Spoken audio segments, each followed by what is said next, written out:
A 7 de fevereiro de 2024.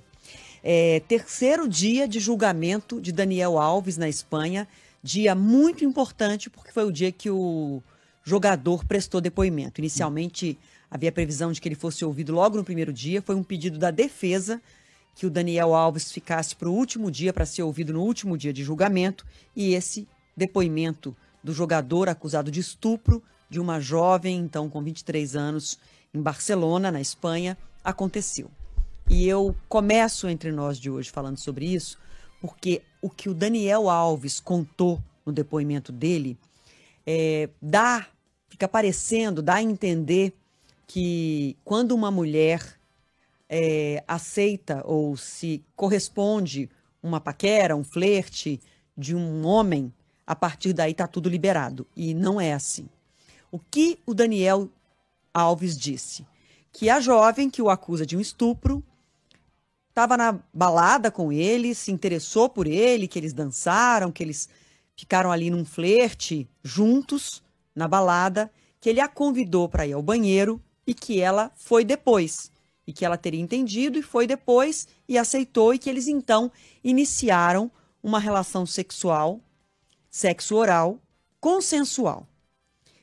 Aquilo que ele havia negado durante muito tempo, que existia uma relação sexual, ele admitiu nesse depoimento, porque, como a gente já disse, ele mudou de versões muitas vezes, mas ele disse então que houve uma relação e que ela não havia se recusado a ter essa relação com ele, iniciar uma relação de sexo oral.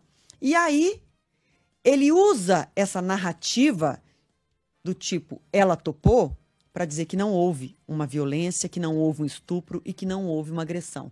E por que é importante dizer isso? Porque isso não significa que não teve estupro.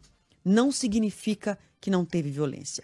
O fato de uma mulher ou de um homem aceitar uma relação sexual, começar uma relação sexual, no momento em que há uma recusa, um não, ainda que a relação sexual já esteja acontecendo, se houver a insistência e a pressão do outro lado é violência.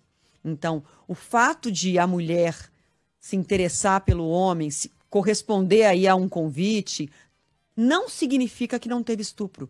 Porque se disse não, não é não.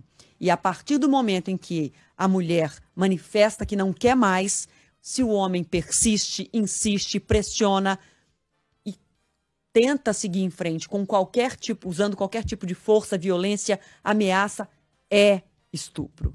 Então, a versão dele de que ela inicialmente se interessou e aceitou ter uma relação sexual não impede que depois aquela cena, aquela situação tenha se tornado um estupro. Eu acho importante dizer isso porque muita gente se recusa a entender a lei ou realmente não tem informação sobre a lei, e a lei determina que no momento do não, a partir dali, o que vem é o estupro. É bem importante isso ficar claro, porque a partir do não, o que acontece depois é estupro. E ele, obviamente, está negando que esse estupro tenha acontecido. A versão dele é de que tudo seguiu normalmente, mas tem várias provas de que ela saiu transtornada, aos prantos, e que, inclusive, essas provas, até provas surpresa no processo, podem corroborar o que ela conta de como ela deixou o banheiro da boate.